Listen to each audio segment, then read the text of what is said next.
Boa noite, queridos amigos, queridos irmãos. Vamos então iniciar mais um estudo do Evangelho segundo o Espiritismo, essa doutrina abençoada que nos trouxe a explicação profunda da verdade, das verdades que Jesus trouxe para nós. Elevemos o nosso pensamento.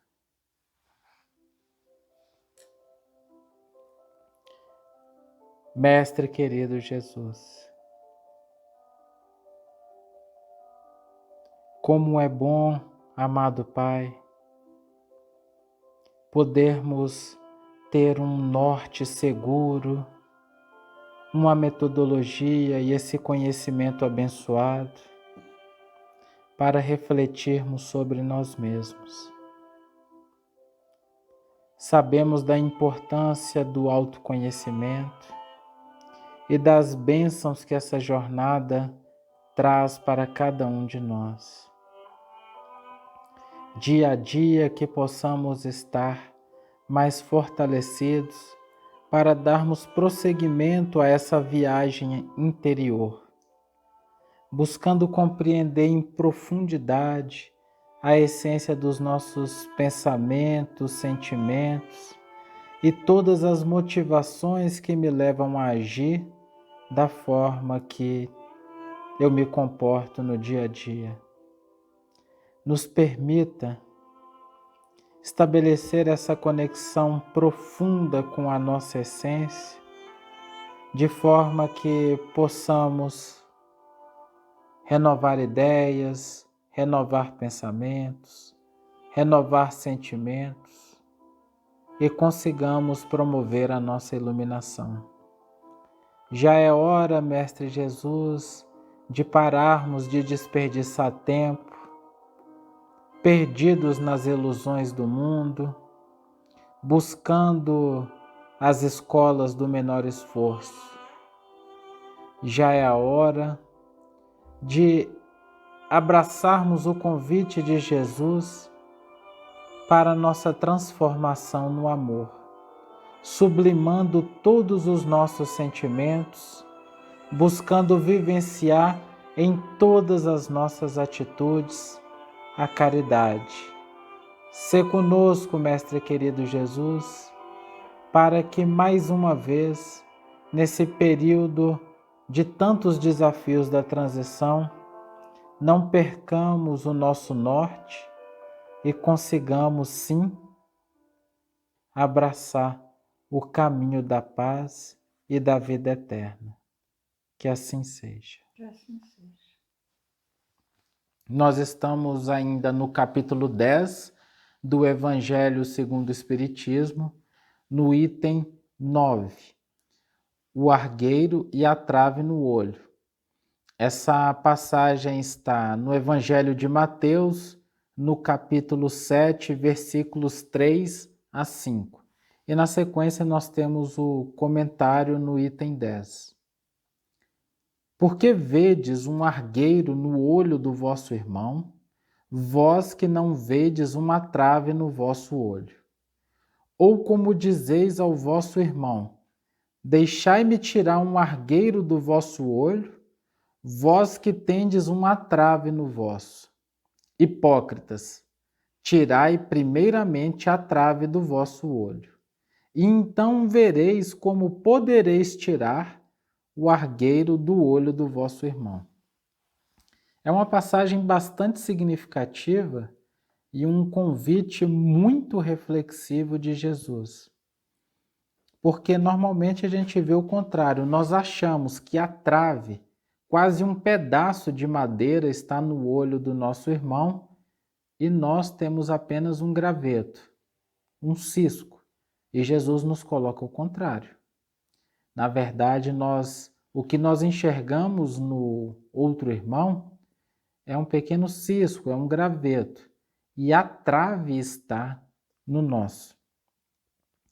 Vamos refletir sobre essa questão, vamos fazer uma viagem pelas nossas encarnações para que essa compreensão se torne mais aprofundada, mais firme, de forma que consigamos reunir as forças necessárias para conquistar um caminho novo, nesse autoconhecimento e nessa transformação de nós mesmos. Nós cometemos muitos equívocos ao longo das nossas encarnações. E nessa também. Em vários pontos da verdade, nós estávamos e ainda em alguns estamos dormindo. É um estado de desconexão com a consciência divina, uma espécie de torpor. Nós somos envolvidos por esse elixir do materialismo, do mundo das ilusões e nos perdemos. Mas é chegado sempre um tempo na nossa existência, especialmente na pátria espiritual, entre uma existência e outra, que de repente nós acordamos.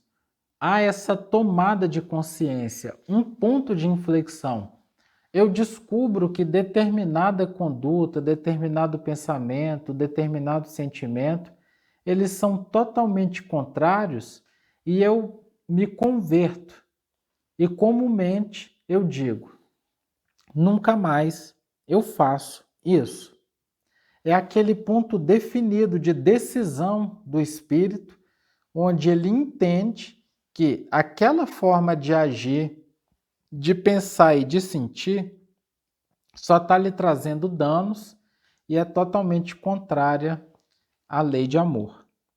A partir daí, é comum o espírito, nas suas próximas existências, ter uma atitude muito correta em relação àquele ponto.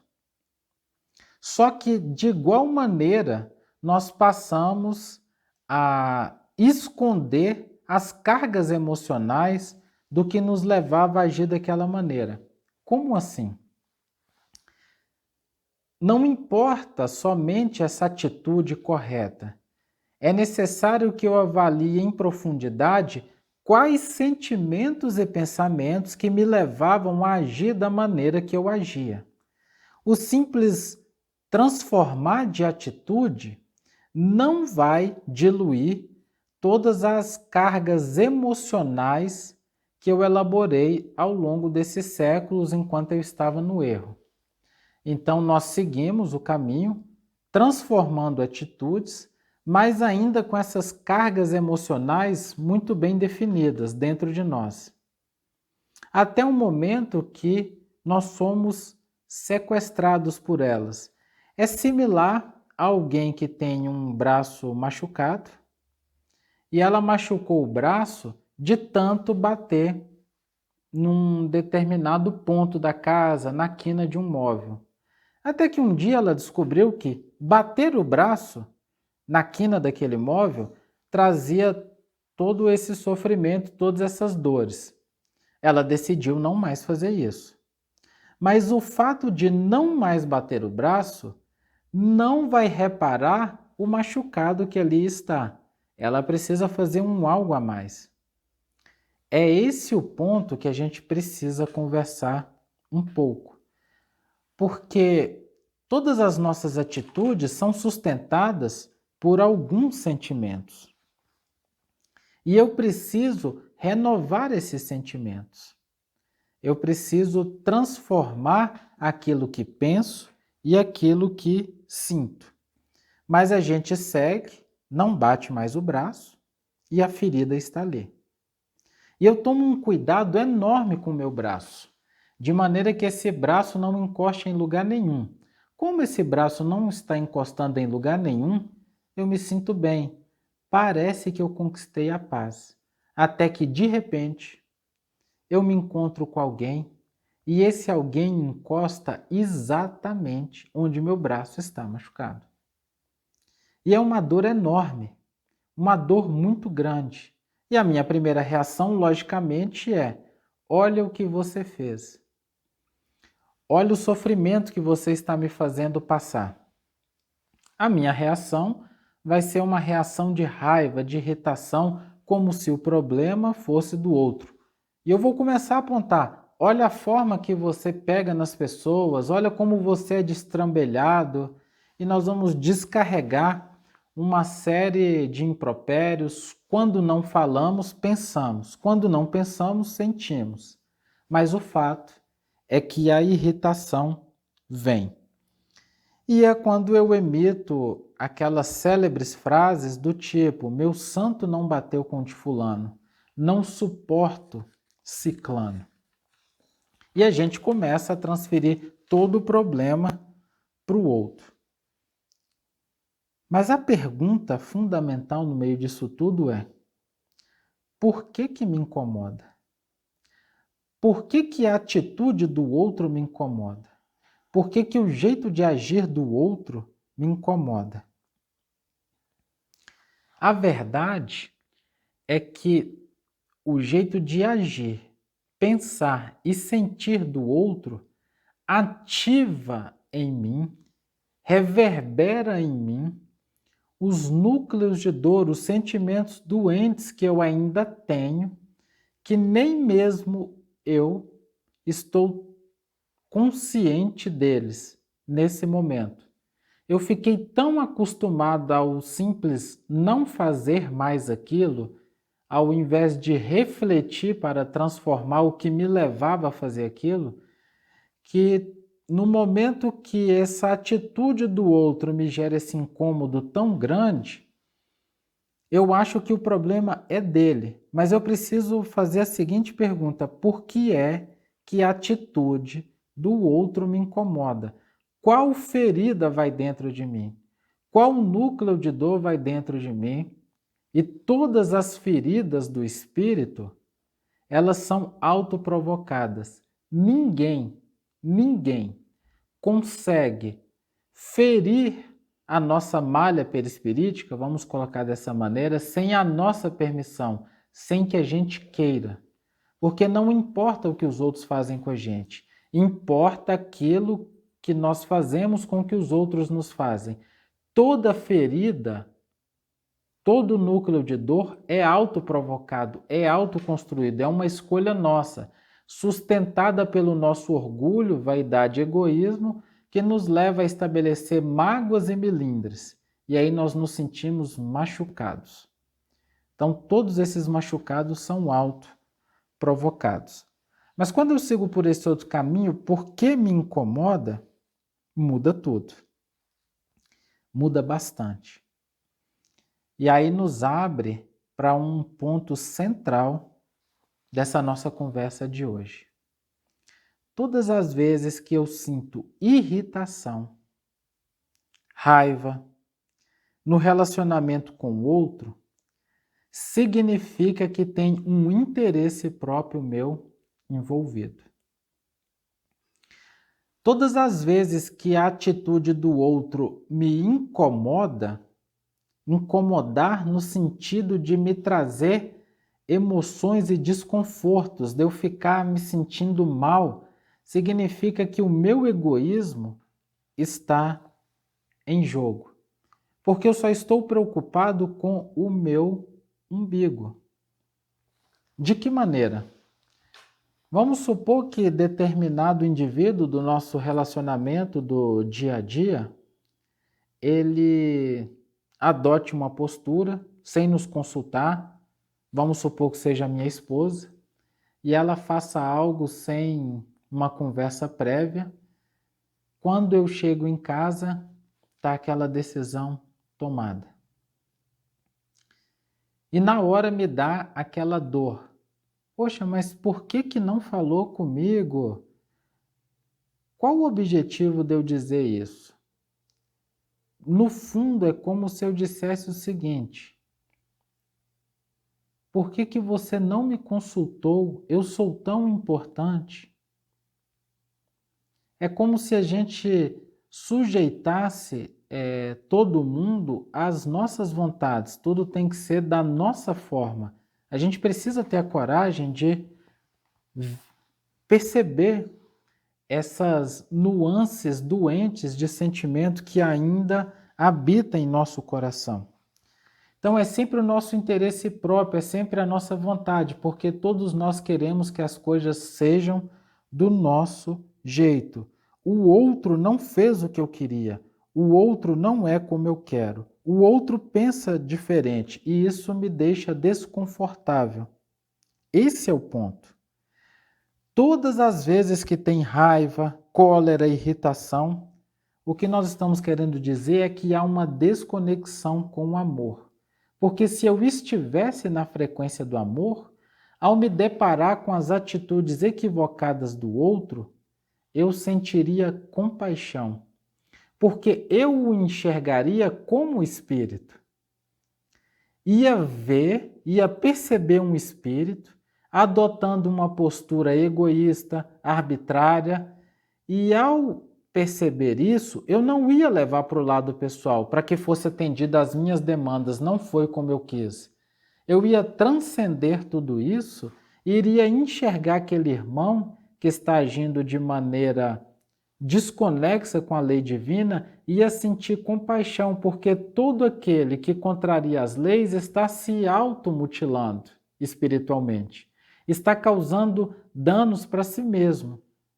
Então viria aquele sentimento profundo de compaixão, conseguiríamos até naquele momento fazer uma oração pedindo ajuda a Jesus. Olha o que está acontecendo com esse espírito, ele está se destruindo. Auxilia ele, por favor. Seria isso que reverberaria de nós. Se nós estamos sentindo raiva, significa que ainda temos núcleos de dor, significa que temos traves nos nossos olhos. Significa que nós ainda estamos machucados. Então o outro encosta em nós e encosta na nossa ferida. Por isso que quando a gente vê o mal no outro e se irrita com ele, a gente pode seguramente seguir esse princípio. Bateu, doeu, pega que é seu. Se o jeito de agir, pensar e sentir do outro está nos tirando o sono, significa que há feridas na mesma frequência dentro de mim. E eu só vou conseguir ajudar o outro quando eu curar a minha própria ferida. Daí que Jesus nos coloca. Tira primeiro a trave do teu olho para depois auxiliar o irmão a tirar o cisco do olho dele. Porque nós só vamos conseguir auxiliar alguém quando nós vibrarmos amor. Jesus já nos colocou. Somente o amor cobre a multidão dos pecados. Não é o que eu vou falar, não é o que eu vou fazer, mas é o que eu vou sentir quando eu fizer e falar. Só se é possível educar alguém e auxiliar alguém que está ao nosso redor quando eu conseguir vibrar esse amor, enxergá-lo como espírito e não tiver mais esses núcleos de dor dentro de mim. Porque aí nesse contato com o outro, eu não vou mais agir de maneiras coléricas, irritadiças, porque alguém está tocando numa parte machucada minha. Eu vou conseguir agir com amor, eu vou deixar de ser reativo e assumirei a autonomia do amor. Eu vou decidir o que fazer e vou conseguir vibrar por ele essa compaixão profunda. Se eu sinto amor, se eu tenho esse sentimento sublimado, significa que eu já diluí todas as traves que me cegam. Então, encerrando essa nossa conversa, essa primeira parte aqui inicial, não é mais momento de nós perdermos tempo em ficarmos avaliando o outro. Veja só, nós não estamos dizendo que a gente não tenha que desabafar, trocar uma ideia, porque sim, os outros erram e nos machucam. Nós não estamos colocando aqui que a partir de agora eu não posso nem mais me aproximar de alguém para poder desabafar e buscar forças para superar aquela situação. Não é isso. Mas o que nós estamos buscando colocar é que nós estamos num momento de ganhar tempo. Nós estamos no momento de buscar enxergar qual a ferida que vai em mim. Por que me incomoda quando incomoda? Ao se deparar com essas ações desajustadas do outro e ficar rodando perdido, analisando toda a vida daquele outro espírito que está ao meu lado, principalmente agora nesse momento de pandemia que estamos mais próximos dentro da nossa casa, ao invés da gente ficar em círculos, que a gente passe a ganhar tempo e aproveitar a encarnação para curarmos as nossas próprias feridas. Então, a proposta do Evangelho de Jesus é para a gente se cuidar. E a presença do outro na minha vida mostra exatamente onde é que eu preciso de cuidado, para que eu realmente encontre essa paz e essa tranquilidade. É tempo de esperança, é tempo de caminharmos e aproveitarmos a oportunidade da jornada que Jesus nos deu nesse momento de transição para que a gente refaça os caminhos. Aproveitemos essa convivência e ao nos deparar com o argueiro que vai na trave do nosso irmão, que isso seja para nós uma oportunidade abençoada de tirarmos a trave que há em nós. Esse é o caminho. Vamos ganhar tempo para que a gente seja feliz. Costumamos olhar à nossa volta, nos nossos relacionamentos, e enxergarmos as dificuldades que o outro irmão possui. Conseguimos, inclusive, enumerá-las com muita certeza de estarmos enxergando. Mas sempre foi assim na história da humanidade. E Jesus sempre buscou, através do Evangelho, dar-nos o norte das nossas atitudes, para que buscássemos dentro de nós mesmos como parar de enxergar no próximo aquilo que temos dentro de nós. Voltemos à Palestina. Naquela tarde ensolarada, em que Jesus compreendeu, desculpou a mulher adúltera, a maledicência, a malícia, a acusação em toda a cidade contra aquela mulher foi muito grande. Mas ninguém perguntou se também não tinha aquele tipo de comportamento. Tanto é assim que não conseguiram jogar pedra na mulher, porque todos possuíam dentro de si as dificuldades enumeradas por Jesus. Agora busquemos o caminho para nós mesmos, para, de repente, clarear as nossas atitudes com as falas que Jesus colocou para a mulher que havia errado. Porque muitas vezes é impossível não enxergarmos também os erros do nosso irmão. É aquele homem de grande projeção na sociedade e que de repente se mostra como um ladrão. Não tem como nós não enxergarmos. Mas aí Jesus começa a apontar para nós outros o como deveríamos caminhar. Sendo assim, Amélia Rodrigues nos lembra da visita que a mulher havia feito a ele na casa onde ele se hospedava. Mas se vocês imaginarem, a cidade já havia se aquietado nos comentários e os próprios discípulos até já tinham também esquecido o ocorrido. Mas ela procurou Jesus, porque, obviamente, aquele que comete um erro passível de ser visto por tantos ou por um, precisa, obviamente, de uma correção. E aí diz ela a Jesus: rogo-lhe perdão por vir perturbar-vos a paz. Jesus responde: a verdadeira paz é o que flui do coração aclimatado ao culto do dever, que nada perturba. Será que temos essa paz?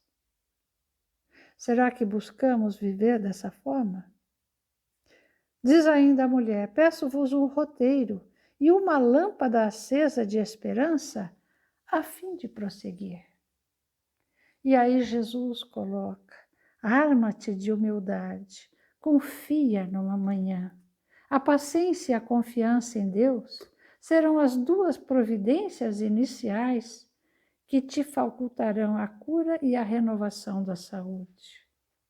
O exemplo decorrente do arrependimento se transforma na defesa do equivocado, que assim repara perante o Pai, ante si mesmo e a sociedade, o engano perpetrado. Para onde irei agora, Senhor? As aves dos céus têm ninho, as serpentes e feras os seus covis, mas o Filho do Homem não tem onde se agasalhar, vivendo sob a abóbada estrelada e avançando na direção do infinito. Assim busca a oportunidade de reparação e adapta-te à situação atual, aguardando o amanhã com a disposição de quem compreende o prejuízo a si mesmo causado ao arrojar fora o hoje. A vida é feita de permutas que facilitam a felicidade para todos, sem cujo concurso faça mais difícil. Segue, porém, renovada pela certeza do triunfo, porquanto todo aquele que se levanta da queda encontra apoio na fé e na luta para afirmar-se. Vai, filha, não sofras mais. Aqueles que se arrependem e buscam ensejo de redenção, encontram-no. Há sempre um lugar no rebanho do amor para as ovelhas que retornam e desejam avançar. Onde quer que vás, eu estarei contigo. Meus caros amigos, costumamos jogar pedra, costumamos criticar, costumamos ver as dificuldades do outro como já no início o havia colocado. No entanto, Jesus julgou, Jesus criticou, ou Jesus deu a esta mulher equivocada uma nova esperança, uma nova luz, um novo caminho. O mundo de hoje é tal qual o mundo de ontem. Se nós olharmos as pessoas, os homens, as mulheres do passado, encontram-se reencarnados hoje. Somos nós mesmos. Jesus disse que estaria conosco até o findar dos tempos, porque somos nós mesmos, através das reencarnações, que a gente vai se transformando em termos do corpo material, mas o espírito é o mesmo. E aí, agora é o momento de aproveitarmos para reencontrar, para retornar para o verdadeiro caminho que tantas vezes nós postergamos. Nos perdemos na ciência, nos perdemos na tecnologia, nos perdemos nas filosofias, nas belezas. E, no entanto, como está a Terra hoje? O que nós vemos são milhões de pessoas completamente cegas, como foram os cegos que Jesus curou e que, no entanto, não deram continuidade à própria obra do Senhor, porque ainda não haviam compreendido que a obra de Jesus é justamente esse amor que precisamos buscar dentro de nós mesmos, sem atacar, sem criticar, sem emitir vibrações tão pesadas de desamor, de desentendimento, de críticas, e ainda que pior, que usamos do nosso verbo para espalharmos as críticas que formulamos dentro de nós mesmos, esquecidos de olhar para o espelho e perceber que tudo aquilo que falamos, que criticamos, deveríamos pensar um pouco se não possuímos dentro de nós mesmos. Porque sabe aquele homem que conseguiu amealhar uma fortuna e cometeu erros? Será que ao longo das inúmeras encarnações nós não fizemos a mesma coisa? Aquela mulher que se perdeu pelos caminhos da ilusão, será que não fizemos a mesma coisa? Então, como vamos criticar? Porque o espírito é o espírito. As vestes podem ser muitas, mas trazemos em nós, construídos ao longo dos milênios, os sucessos e os fracassos. Então, não cabe em momento algum julgarmos o nosso irmão.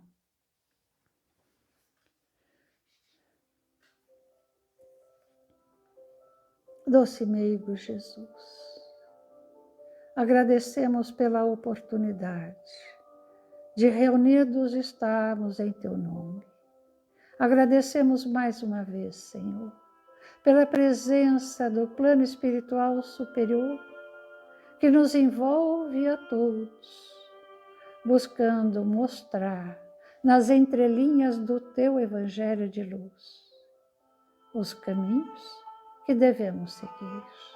Agradecemos, doce meigo Jesus, pelas benesses que colocas em nossas vidas, pelos frutos de amor que nos dás a viver, na convivência dos seres amados, que colocastes como nossos familiares. Sejam eles os familiares consanguíneos, sejam eles os familiares que construímos pelo amor maior. Doce meigo Jesus, agradecemos por mais este dia e permita, Senhor, que te roguemos para que estejas conosco, auxiliando-nos a caminhar. Que assim seja. Que assim seja.